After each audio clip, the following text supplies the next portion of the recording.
one of my hardest times was when I was younger.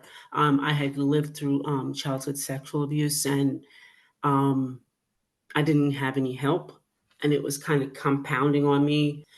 And I remember coming home from my friend's house, and I was just so depressed. And I was just like, I was so downtrodden that I wanted to take my life. And I went to the train tracks near my house, and I sat on the train tracks, and I was just crying. And I had my baby. I had my baby with me, and I was going to just die. So I sat on the tracks. I sat on the tracks. And I can remember just sitting there for hours, and I'm crying. I'm crying. And it's like, where? And so I didn't think of it because it seemed like a short span of time, but it would like hours. And then all of a sudden it was like darkness started to fall. I'm like, wait a minute, where's the train? Like, and I'm like, it just dawned on me, where's the train? Well, I didn't know what that was, and I was like, oh my gosh, I can't even do this right. And I'm saying, to myself, I'm saying I can't even kill myself right.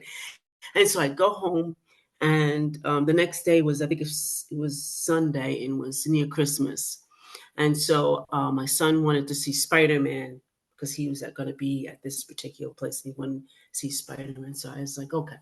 So I took him, and I took him there, and I was on the bus, and sitting on the bus. I'm still crying. There's like tears dropping from my still crying, and I just can't even get myself together. And so I remember just sitting in a bus, not doing anything, not saying anything to anybody, and the bus goes to stop, and then this lady gets off, and she puts her hand on my shoulder, and she goes, "It's going to be all right."